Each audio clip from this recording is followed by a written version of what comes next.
Assalamualaikum warahmatullahi wabarakatuh. Nama saya Elian Sanjaya, NPM 180021, Universitas PGRI Semarang. Kali ini saya akan menjelaskan secara singkat tentang roti burger. Yang pertama ada bahan yang digunakan dan cara pengolahannya. Untuk bahan yang digunakan, yang pertama ada 1 sendok teh gula kastor atau bisa gula pasir, lalu 500 gram tepung terigu yang memiliki protein tinggi, 15 gram mentega tawar, 7 gram ragi instan, 50 gram biji wijen, 1,5 sendok teh garam, dan 300 ml air hangat. Untuk pengolahannya, yang pertama yaitu sediakan untuk wadah dalam pembuatan adonan, masukkan tepung serta garam, aduk kedua bahan tersebut sampai tercampur secara merata. Selanjutnya masukkan ragi, gula, lalu aduk merata, campurkan lagi dengan mentega dan aduk kembali. Setelah bahan dicampur dengan merata, selanjutnya masukkan air secara perlahan sambil adonan tetap diaduk sampai adonan kalis. Buat adonan hingga lembut dan lengket. Setelah adonan dirasa cukup kalis, siapkan wajan yang datar yang sebelumnya telah ditaburi dengan tepung terigu. Setelah wadah sudah siap, selanjutnya ambil adonan kemudian buat bulatan kecil sebanyak yang diinginkan. Selanjutnya, taburi wijen di bagian atas adonan dengan merata. Sebagai perekat wijen dapat digunakan susu cair atau air.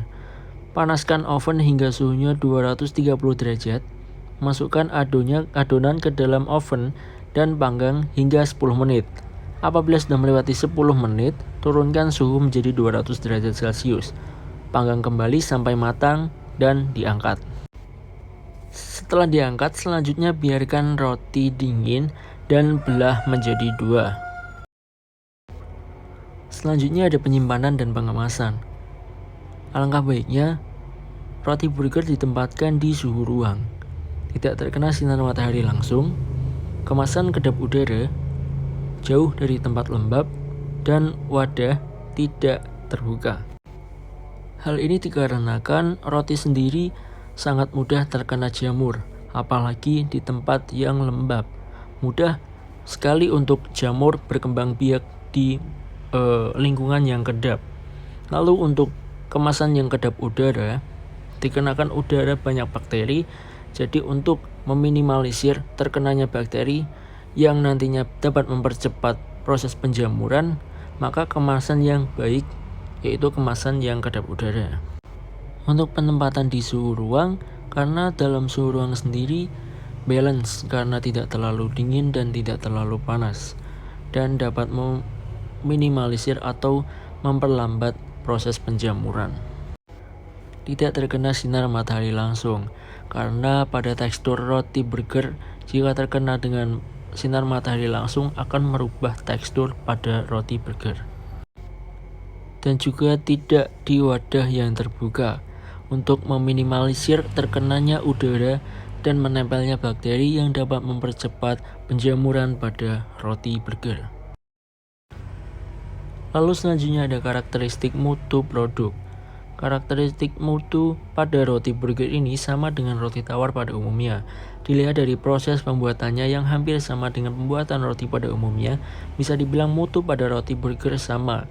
Standar SNI untuk roti tawar yaitu SII 0031-74 dapat dilihat pada tabel di samping, yang dimana kadar air maksimal 40%, kadar abu maksimal 1%, kadar garam maksimal 2,5%, kadar silikat maksimal 0,1%, untuk kadar logam berbahaya dan serangan belatung dan hewan lainnya negatif, bau dan rasa normal, dan tidak ada bahan pengawet.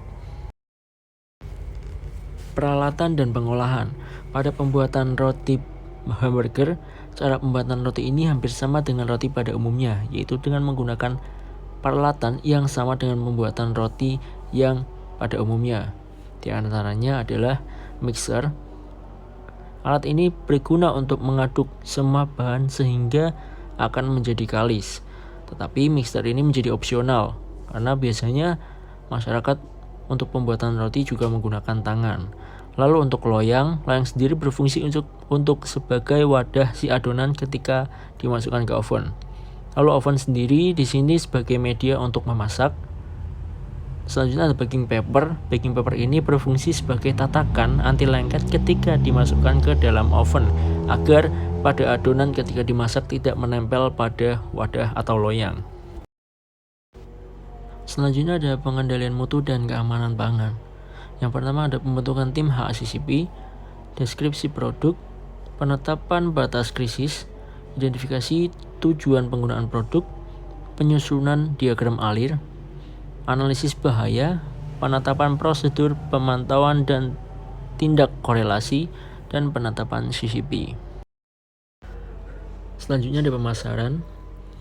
Roti burger ini dapat kita temukan di toko bakery, yang dimana toko ini biasanya memiliki proses dari awal yang nantinya akan dijual ke toko mereka kembali.